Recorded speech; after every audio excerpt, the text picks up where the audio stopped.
One of my most favorite flowers I have ever grown is a dahlia called Kogane Fubuki, which was a pink and yellow ombre flower. So it started out pink in the center and did this ombre effect into yellow. It would stop me in my tracks every single time I went to water it, every single time I went out to my patio. Dahlias are such a stunner in the garden, but they require special care, particularly in the setup, that other cut flowers like zinnias don't require. So I want you to have beautiful beds of dahlias blown in the wind this spring and summer. So today we talk to a dahlia expert to learn all of her tips and tricks for growing the biggest blossoms yet.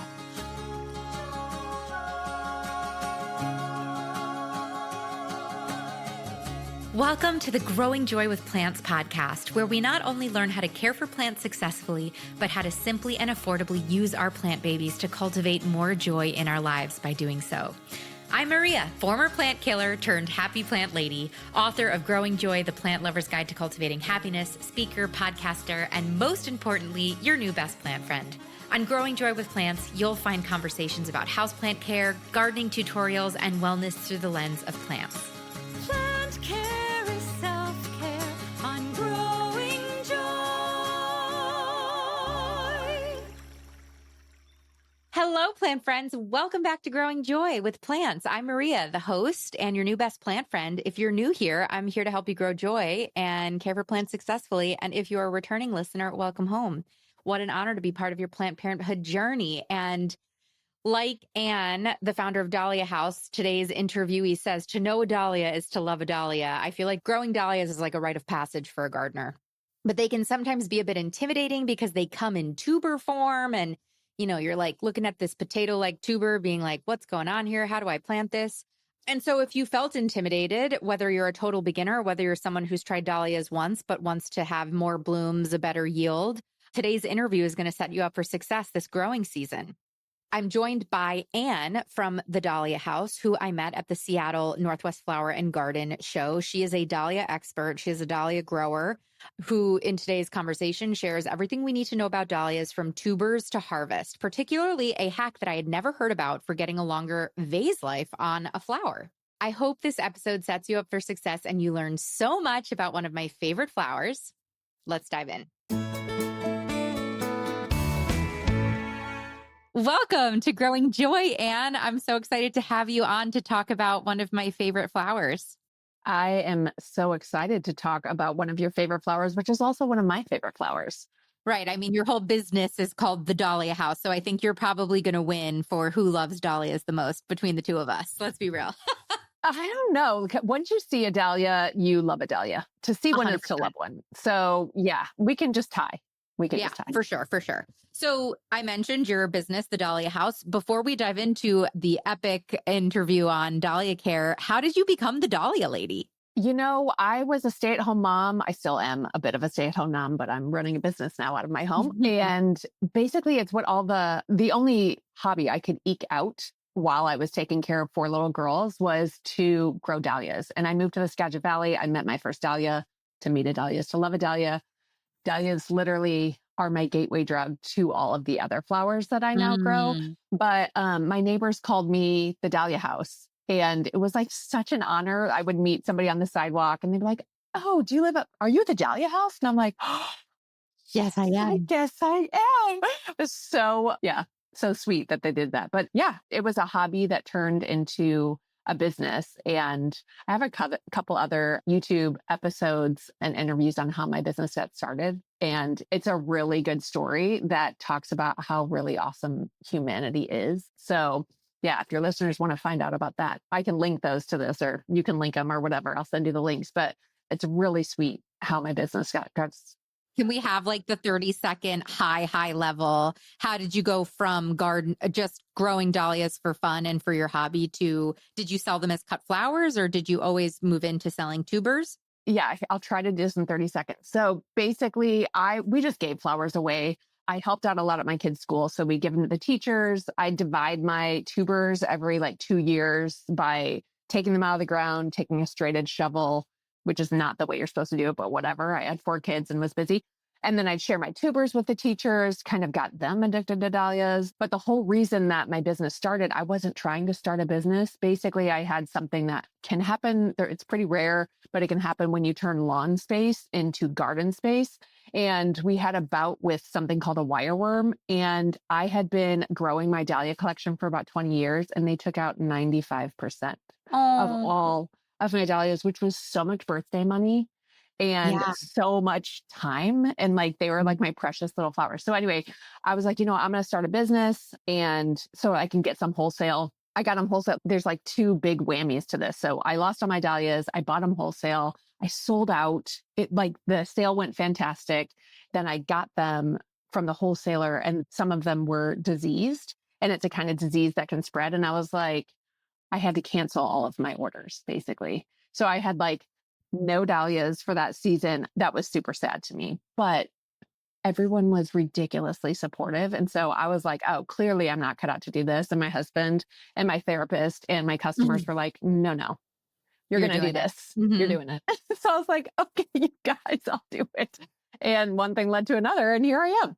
Wow. So what does your dahlia collection look like now after 90% of it got wiped out and then you had to go back? What does your garden look like? Do you grow other flowers now too? I definitely do. I'm a sucker for cosmos, lots of spring bulbs. Anemones and ranunculus are top of my list, peonies as well. So that happened in 2020. My business I lost all my tubers. I started a business in 2020. Everything happens in 2020. Then I just had an opportunity to farm with a friend. I live on a corner lot right by Mount Vernon in Mount Vernon City, right next to the high school. So we don't have a ton of property. I farm based. Oh, sorry. Just Mount Vernon, where are you located and what's your garden zone? I'm in Mount Vernon, Washington, which is in, a lot of people know it. Yeah, as the Skagit Valley. And we just switched. We're zone 8A, but I'm actually up on the hill a little bit, which I feel like is 8B, even though a lot of where I live is 8A. It's just crazy how just elevation and little pockets can make such a big difference. So there's literally places in San Francisco that swing within like a couple of miles, like 2 growing zones. It's ridiculous. Yeah, it's crazy. Yeah. But anyway, so now fast forward 4 years and we're probably growing about 450 varieties of dahlias. And yeah, just a whack ton. For flowers or for tubers? Well, for both. So we have the past couple of years, we've had a U-Pick open to the public. This year, I think we're going to stick to more ticketed events, but where people can just...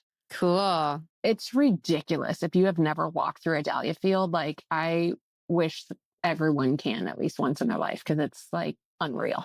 So yeah, I mean, I've only grown dahlias once. So I used to live in zone 5B. So I had to dig all my dahlias up every year. I grew them once because I was gifted some tubers of this insane dahlia that was pink to yellow ombre. It was stunning. And I did the whole thing. I started them indoors. I grew them out. You're right. To know a dahlia is to love a dahlia. To grow a dahlia is to like throw all of your other cut flowers out. Like there's nothing like a dahlia. There's nothing like the color. There's nothing like the density of petals and colors and variety. There's nothing like seeing them sway in the wind. Like they're just magical. But I've only grown them once and I couldn't get over the like having to dig them up and save them. And I tried to save them one year and then they rotted and then I moved to zone 10B. So I'm totally now still figuring out what I can grow, but they're so special. Why do you think dahlias are so popular? Like, why are they the most sought after flower that so many gardeners want? I can think of 2 reasons off the top of my head, and maybe these are more personal reasons than everybody else. But one thing that I love about them is how different they all are. So the scope, like, you see a daisy and it's all going to be pretty much the same form, maybe some different colors. You see a poppy, rudbeckia, you see a dahlia, and it's like a rainbow. The only color they don't come in is blue. And people are trying. They're trying for blue. They're trying. Hell, it's going to happen. You never know. But so the fact and the form, so not just all the different colors, but the different shapes. Like I teach bouquet. Like a dinner plate dahlia versus a little pom-pom dahlia. It's crazy. They're the same type of flower. It's correct. And they all grow the same way. They got the same genetics. They want all the same things, but they look so different. So One of the things that I love to do is like teach floral arranging and floral design. And one thing that you're looking for there is a lot of different shapes and textures. And the fact that they have so many different shapes and textures and colors means that even with just one flower, you can have like a ridiculous diversity in different arrangements and feels and stuff like that. So I love that. And I think a lot of other people love that too. The other thing that I would say is because they're so generous. So they're like doubly generous. So dahlias are a type of flower that's called cut and come again. There's lots of different flowers that fall into this category, and it's counterintuitive to most gardeners because it basically means the more you cut them, the more flowers you cut off the plant, the more flowers you will get from the plant. So dahlias are like one of the top cut and come again flowers. So when people are out of the field and they'll see these dahlias growing, there'll be one big bloom and two like side buds. So they're cutting like this little stem. And I'm like, oh no, cut it down. Like make this big. You can fit so many more into your ball jar that way. And it just makes the plant more and more healthy, puts long stems on the dahlias for arranging. And so they're just super generous. They're also really generous in how many tubers. You put one tuber in the ground. It looks like a little dehydrated chicken leg. Potato. Yeah. Yeah, a potato. And you put that in the ground. And when you dig it up in just 1 year, you might have like 5 or 10 or 15 more like plants that you can have the next year from that. They're just really prolific. They want to they beg to be shared, basically. Absolutely. Yeah. Absolutely.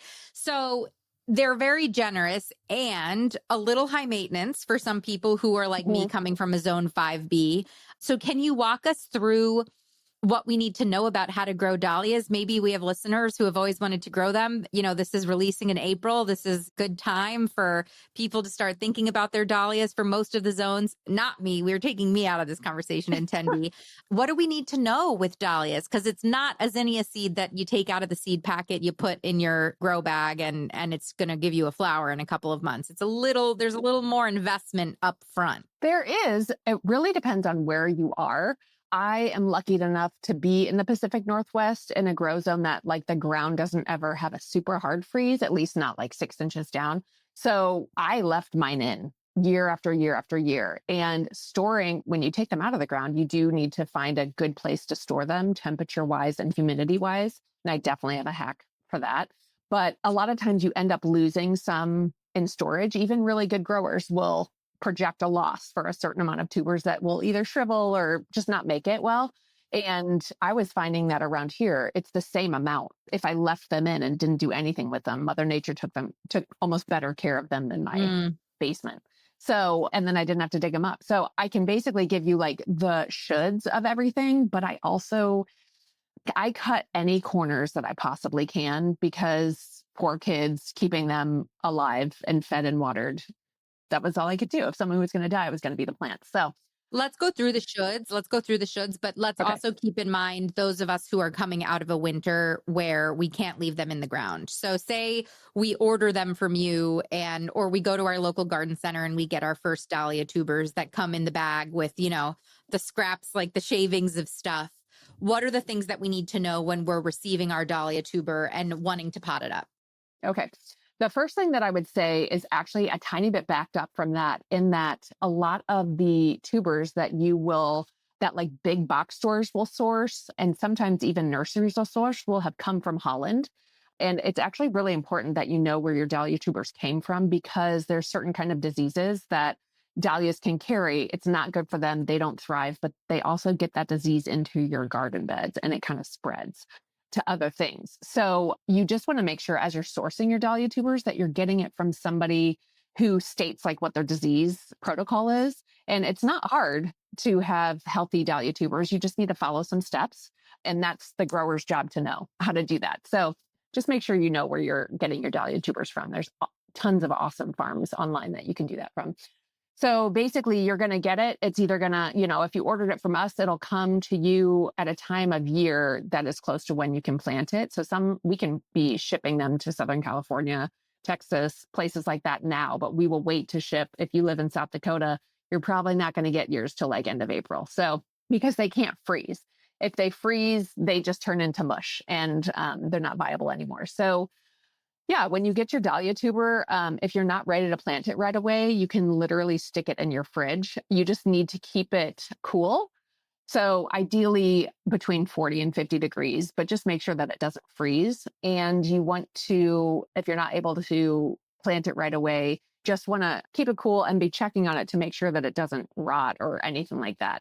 So keep it in a little bit of a humid environment, but you don't need to like water it or anything. It's stressful times and we've got Mother's Day, Father's Day, weddings, celebrations coming up, and it is time to get some gifts. And what I really wish that I had is a magic wand that could take all of my loved ones' stress away and make their life more simple, more soothing, more calming. And unfortunately, plant friends, that magic wand doesn't exist yet, but I have found the next best thing, and it's Wind River wind chimes. So for the last couple of years, these wind chimes have truly turned my home into a sanctuary. Whenever I hear them blowing in the wind, it is this gentle moment to take a deep breath, to pause, to exhale, to be present. They have brought me so much joy and relaxation, and I am gifting that joy and relaxation to everyone in my life right now. I cannot imagine a better gift to give this Mother's Day, this Father's Day, for upcoming weddings, upcoming graduations, especially because when you use the code Growing Joy at checkout, you get a free engraving on the wind sail of the wind chime that you get. And you can engrave that wind sail with a special message, a date, a name, and in memory of. And it makes the wind chime so special. And also it makes whoever you gifted the wind chime to think of you every time it blows in the wind. I just gave my mom one for Christmas, actually, and I engraved her favorite saying, "I'm a lot of fun," on the wind chime, and she is absolutely obsessed with it. So gift your loved one something they're obsessed with this season and something that relaxes them with a Wind River wind chime and get that free engraving. So you're going to go to windriverchimes.com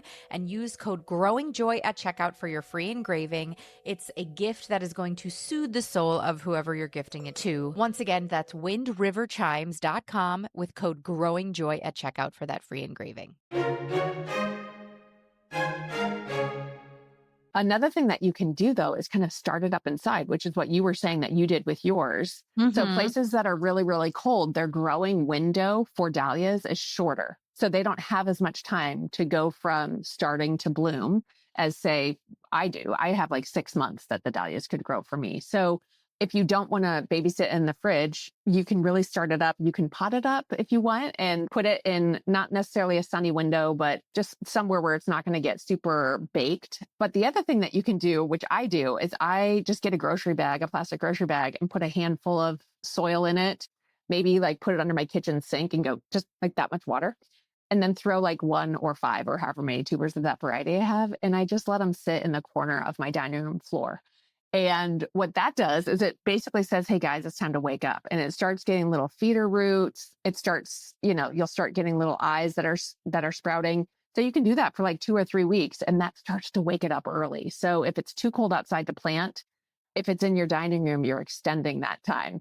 So those are 2 different things that you can do if you don't have time to plant. But once you get it and it is time to plant, a lot of people go by if the lilacs are blooming, it's time to plant your dahlias. Okay. Or if you're starting, if the lilacs are blooming, or like if you're starting to see like the peonies are starting to, start growing and stuff, like you see a peony bloom, I would definitely, you can get your dahlias in. So ideally you want the temperature of the soil to be around 50 degrees. I've never taken the temperature of my soil. I have no idea how to even do that, but that's what people say. That's the shoulds. So, and dahlias are super heavy feeders. And so what I do is I always just put a whack ton of compost in my beds. You can get compost in bags at the hardware store. Kind of doesn't matter. You can get organic if you want.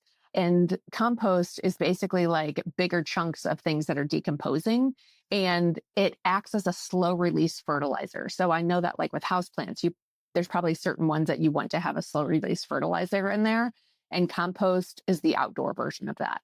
So I mix in probably about 4 inches to the top 4 or 5 to the top foot of my soil. And then I'll plant my dahlia tuber. I don't plant them very deep. People say plant them 4 to 6 inches deep, but because I lift mine out every year, I don't have to worry about them being close to the surface and freezing. So I plant mine just 2 inches deep because it's easier to get out in the wintertime. Okay. So you're waiting now, the lilacs blooming. I love that. Is it a certain amount of time after your frost date for those who might not know when the lilacs bloom, but know when their frost date is? Our frost date is May 14th ish. And I always try to have my dahlias in the beginning of May. So if you have like a super cold front where you're in a place where it can be like 0 degrees one day, 50 degrees the Mm-hmm. next, if your ground is workable and it's pretty close to your frost date, you can get them in. If you're, kind of worried about it, you can start them inside on your dining room floor or wherever. Mm-hmm.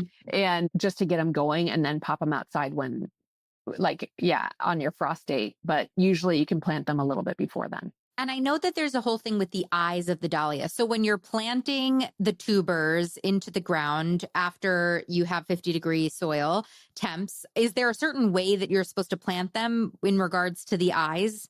Yeah. So I should like go and grab some really quick in the other room, but my friend Kristen is literally in my kitchen dividing them right now.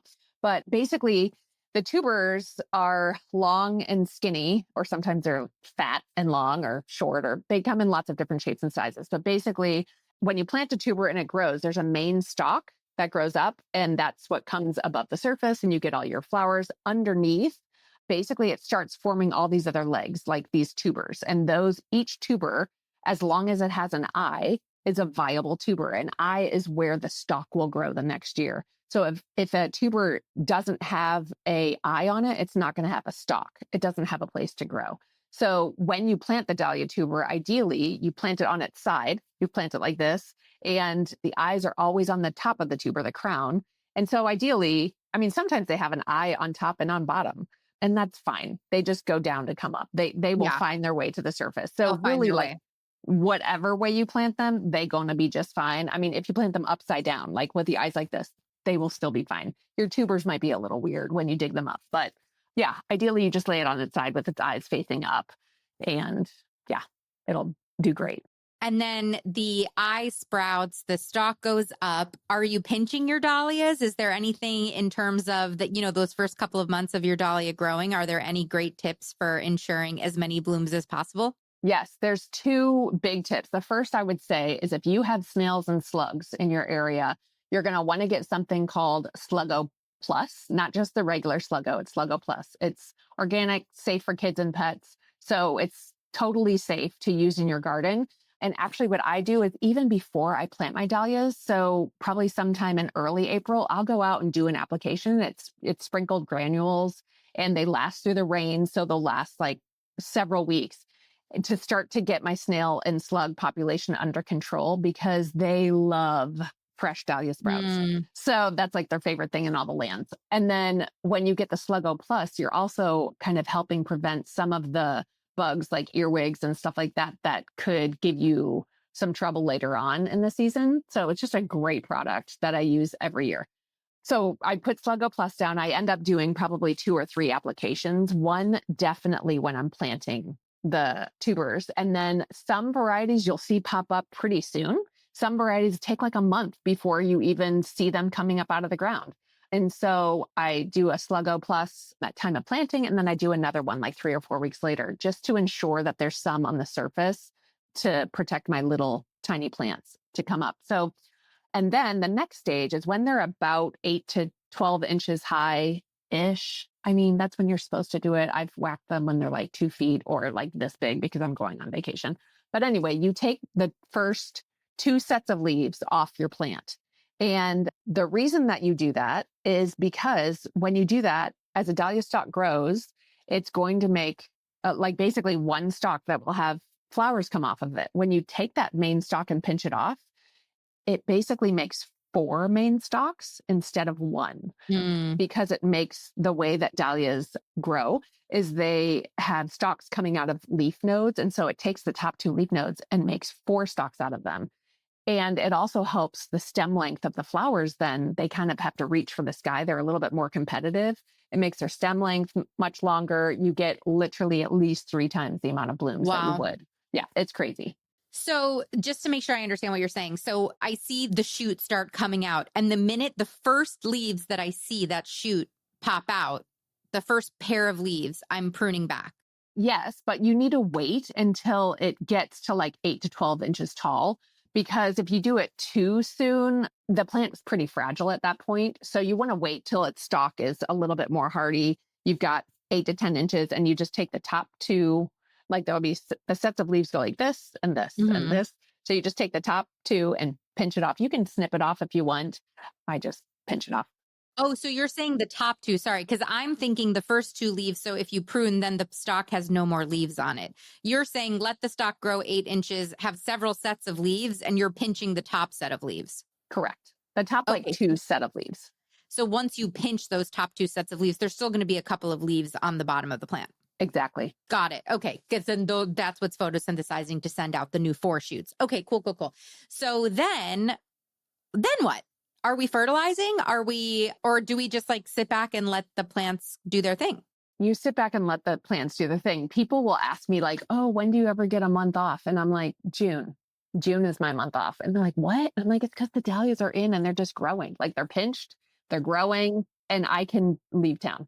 So yeah, it takes probably at least 2 months for them to grow up, get big enough to put on their first bloom. We try to have ours all in by May 1st around here. And if we have a bloom on the 4th of July, we're like, whoa, that's amazing. So, but it usually takes until like August 1st to have probably, I would say 20 to 25% of blooms on the plants, or the plants in bloom, I should say. So it's a slow burn. It's a practice in patience because you're waiting for that plant to really leaf out and grow. It is. Yeah. But that being said, you can also, there's a lot of, they extend late into the season. So they're almost like they're like a late summer fall bloomer around here. But there's a ton of things that you can grow, or even kind of companion plant if you wanted to, so that you still have stuff that's blooming in June and July. But yeah, they're a slow burn. But then they'll bloom for like 3 months. So. And it'll be so worth it. So if you're growing dahlias and you want to share a bouquet of your dahlia blossoms, what are your tips for cutting the dahlias off and creating a long vase life for them?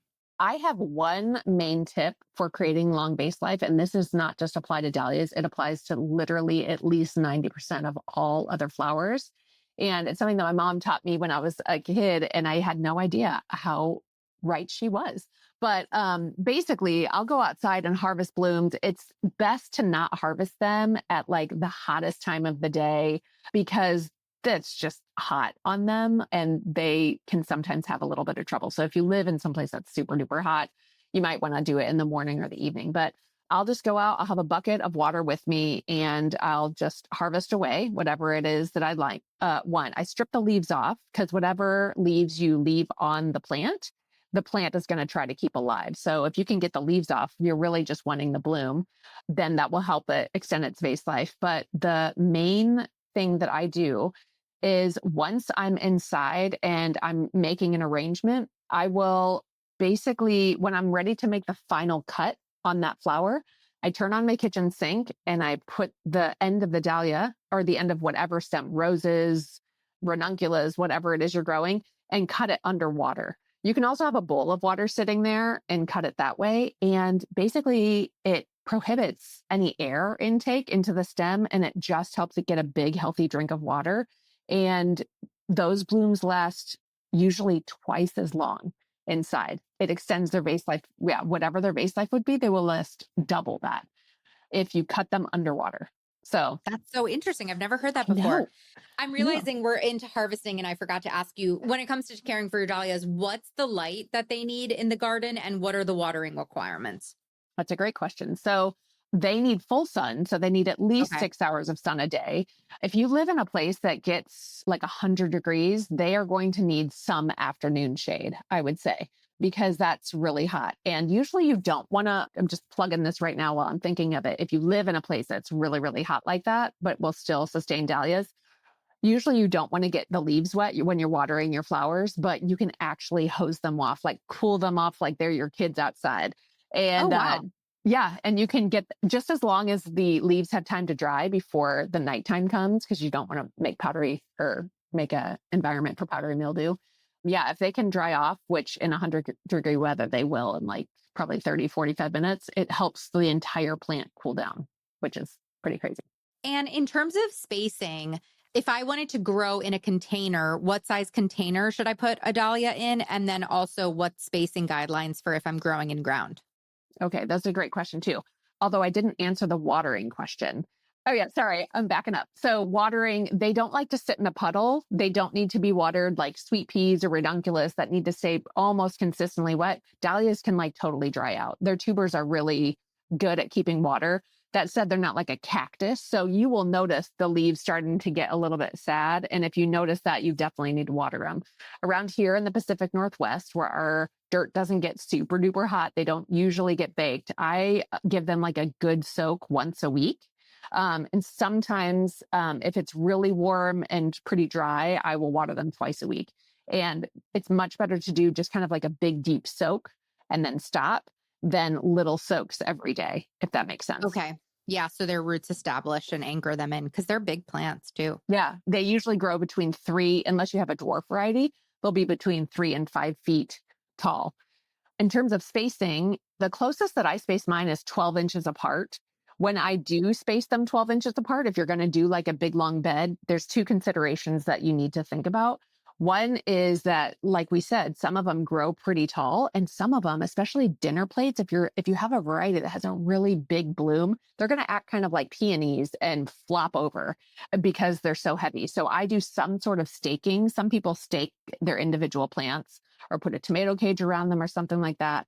Because I grow so many, I use T-posts, but you can use any really sort of stake. A T-post is like a big metal stake that farmers use, but you can get a bamboo stake or whatever you want. You put it on one end and then one on the other of your row or section of dahlias, and then you just corral them with twine. So once they're getting about 3 feet tall, I would probably at about 2 feet tall on the ground, you just tie a string on one end and then make a loop, tie it around, and that just helps them to have the support that they need. Got it. And then if I was going to grow in a container, what size container? Dahlias are a little bit picky. It's almost like, even though you can plant them at 12 inches apart, I feel like they know when they're in a pot and they get a little bit mad at you. They're like, wait a second, I'm in a pot. So I prefer to, even if you're going to do, you could do like 3 in one pot, but make the pot pretty dang big. So if you have like an 18-inch pot, you could probably plant 3 of them in there. Okay. But just so that they have room to kind of stretch out, if that makes sense, their tubers. If you put them like in a 8-9-inch pot, they're going to be unhappy. Yeah, they will. You can still pinch them and water them. If you grow them in a pot, make a lot of that compost because they're heavy feeders and they'll have a limited amount of soil. What about varieties? Like, are there beginner varieties and advanced varieties? Like, what would you recommend for someone who's never grown dahlias before? What variety would you recommend? And then for someone who has grown dahlias before, but maybe wants to like take it up a notch, what would you recommend? Honestly, I don't think that there's a big difference in the varieties in terms of some are easier, some are hardier. There are like some, the tubers restore a little bit better for some, and some bloom a little bit earlier. But honestly, I find that the biggest difference in the dahlias is the size and then how long they last in a vase. Their vase life can vary. So if you have a dinner plate or a water lily, something where there's big, broad leaves that are just expansive and kind of pokey, for lack of a better word, those will kind of fade a lot quicker than a ball dahlia. There's lots of different varieties. There's pom-poms. There's pretty big balls that you can get that are about 6 inches wide. And like those will last the longest in a vase. And those are the most durable. So if you're transporting them, even the balls, when they knock against each other, they're not going to get damaged. But if you have like big dinner plates, if I'm doing an event and have to have a bunch of cafe au laits, I got to give them their own space because they're a little bit more, the blooms are a little bit more fragile. So I guess that's probably what I would keep in mind. Yeah. I guess the other thing that I would say is there's a term that's called unicorn dahlia. That basically means that it's one that's been on your list. It's kind of like elusive. There's not very many available. A lot of times some of the popular hybridizers will have a couple come out every year and they're like labeled the unicorns because there's not going to be very many of them. They're going to be really expensive and hard to get your hands on. So if you're just starting out, I would stay away. I would get an $8 dahlia tuber, $10 dahlia tuber from somewhere and not start with like $345 dahlia tubers. Yeah. That's a great piece of advice. I do have to ask though, what are in 2025, like what are the hot dahlia varieties? Ooh. It's actually at this point, it is hard to keep track of all that. And it's kind of my job to keep track of that because there's so many home gardeners, literally people like you and me that like get into dahlias and they're so fun to hybridize, especially if you're like somebody that likes surprises. So there's a huge movement of dahlia hybridizers that have gotten into this just over the last 5 years. And so there are a truckload of new dahlia varieties coming out now. It is so exciting. So there's some really, really well-known hybridizers. Christine Albright is out of California. She does all of the KA varieties that you'll find, and they're just stunning. She's a really good hybridizer. So she makes sure that they'll have really good tuber production, really good stem length, be disease resistant. She's very picky in what she allows. It takes about 3 to 5 years to like make an actual variety come to the market. Wow. Yeah, it's a long process, but there's a lot of home gardeners that have also, there's so much access to information online. They're doing this at home. I mean, I am not super into hybridizing. I accidentally made one that we actually love. So we've kept this one variety going, but we sell dahlia tuber or dahlia seeds. And dahlia seeds is the way that they are hybridized because they have cross-pollinated. And so you have no idea what you're going to get. And so a lot of them, will have some undesirable traits, but every once in a while you get one that's just unbelievable. Oh, So that's so cool. What's the number one mistake you see beginner dahlia growers making? that's a good question. I would say under fertilized, and around here, sometimes people can actually underwater them because Mhm. they're like, oh, we live in the Pacific Northwest. The Right, it rain's fine. rains. Yeah. Yeah.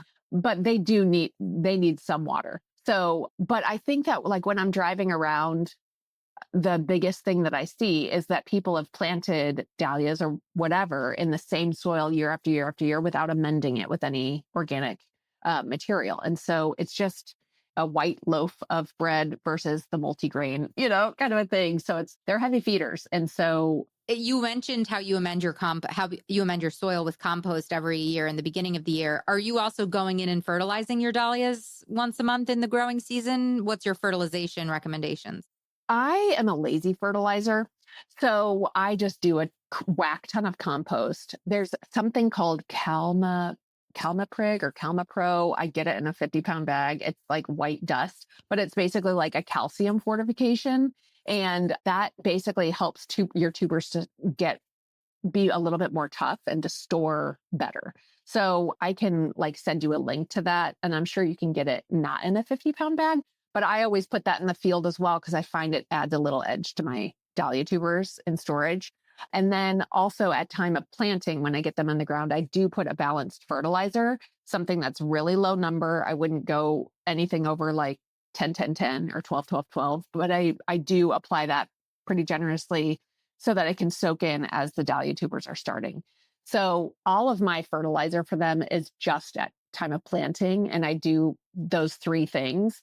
I know other people that do compost tea, other people that spray it with molasses. That helps kind of for bug prevention. We just haven't had a lot of insect pressure. We've just been really lucky. So I haven't really had to go into any of those things. But there's definitely lots of information on that online if you have specific problems with thrips or with, you know, aphids or whatever. But yeah, Do you have a favorite dahlia variety that you grow? that's like asking if I have a favorite I know, child. favorite child. Yeah. So I gotta ask though, I gotta, I know. your answer can be no, but I have to ask you. Yeah. One of my favorites, which is at least it was new to me last year, was Cafe de Paris. And Mm. it's an offshoot of Cafe au lait. I mean, cafe, it sounds so smug. It's like saying you think Brad Pitt's hot or something because it's like everyone does. Okay. But so Cafe au lait is just ridiculously gorgeous all the time, forever and always. And Cafe de Paris is a child. I don't know how to genetically say that. It's an offshoot genetically of Cafe. So that's a ridiculously gorgeous one. And what makes it super unique is it carries the colors of cafe, but it has almost like spiralized petals. So it's really Mm. interesting. It's very unusual. So we just had that last year. We only had like 5 tubers of it. So we're going to be able to offer some, but not very many this year. So Wow. That's so cool. Well, it's fun that you could grow dahlias for the rest of your life and you could always grow a new variety every single year if you want. And that's also once you start growing, you can start dividing your tubers and trading your dahlia friends. I've got a yeah. cafe au lait, you have a cafe Paris, let's trade. And that's fun. That's like with houseplants, like trading propagations of plants. It's literally the same thing, but with dahlias, which is so cool. 100%. Yeah. Yeah. So if anyone 100%. is inspired, you sell high quality dahlia tubers. I met you at the Northwest Flower and Garden Show. You had this beautiful booth with your tubers and photos of all of the different plants that you sell. So tell us about the Dahlia House and where people can find you should they decide to begin their dahlia journey. Yeah. So I don't have a physical shop. We do pop-ups like that at the flower show, but really everything that we sell is online. So it's on our website, thedahliahouse.com. And I love to send out updates and lots of sales and discounts to my newsletter subscribers. So if you go to our website and you want to become a newsletter subscriber, you can join there. And then you'll find out all of the things. When the Cafe de Paris is available. Yes. Yeah. You can find that, which is going to be, you said this is airing in April. So our tuber sale will be live at this point. We are dividing just as fast as we possibly can right now. So yeah. And we sell other things. Right now, we've got anemone and ranunculacorms on there. Like I said, dahlias are my gateway drug. And oh my gosh, there's just so many beautiful flowers out there that can grow in so many different areas of the country. So I know. What about Zone 10B? You got anything for me to grow? I know. We talked about it. You're in Jupiter, right? Yeah. Yeah, you're in Jupiter. My web designer, Jill, my really good friend, lives in Boca, and we're going to try zinnias for her this year. And there's maybe some poppies that will grow. You have a couple really cool vines that will grow by you. Bougainvillea. Passion fruit. Bougainvillea is like just ridiculous. It's everywhere. Yeah, it's everywhere. So yeah, no, it's fun. I'm trying poppies and I'm trying zinnias. And I think I've just kind of resigned to the fact that I just need to totally relearn gardening here in Florida. It's like all the flowers are totally tropical. It's totally different land. And I think maybe exotic fruits too. I'm thinking instead of, but it's so wild. Like all the plants I grew, all the flowers I grew in Zone 5B, like really don't translate here in Florida. So I'm like, oh, how do I do this? But it's fun. I mean, it's awesome. I'm learning so many new plant varieties, but I'm also like, wait, when do I plant? What do you mean I don't have a like, what do you mean I don't have a frost date? Like, what does that mean? My whole life revolved around my frost date for the last 10 years. And now I don't have a frost date. It's so interesting, but you're really making me so jealous about these dahlias because I really did love growing them. But I hope everybody listening grows dahlias because it really is. It's so fun. And I totally did that starting indoors, getting them to root. And, I had my little dahlia babies while, there was still snow outside in upstate New York, which was super fun as well. So cool. Yeah, so fun. So the Dahlia House, everything will be in the show notes. Thank you so much for giving us your knowledge today. And I hope you have a beautifully blooming summer as we move into it. Oh, the daffodils are already popping up outside. So it's starting. And so it begins around here. Thank you so much, Anne, for this very helpful interview. I can't grow dahlias anymore because I'm Zone 10B and there aren't dahlias that do well in my area. And I'm really devastated because this conversation got me really excited about growing dahlias and now I can't. So please, plant friends, go grow some dahlias for me. Go forth and grow the dahlias and enjoy the unbelievable blooms and the joy that comes from these gorgeous, gorgeous blossoms. And send me all the photos of your dahlias to my Instagram so I can live vicariously through you. Definitely go check out Anne from the Dahlia House. She's got lots of awesome resources on her website. Everything is linked in the show notes. And I hope this episode was helpful and that if you choose to grow dahlias this summer, that they help you continue to keep growing joy. Plant friend, thank you for tuning in today. It means so much to me that I get to be part of your planty journey. If you like what you heard, make sure you're subscribed to the show so you never miss an episode. We have so many incredible interviews and solo episodes on incredible houseplant and gardening topics that you will not want to miss this year. And while you're over there in the podcast player subscribing, why don't you click over to the review section of Growing Joy with Plants and leave us a review. Reviews are tremendously helpful for the growth of the podcast, so thanks in advance. If you're looking for more opportunities to grow as a plant parent with Growing Joy content, we've got so many options for you. First, I highly recommend you taking the Plant Parent Personality Test.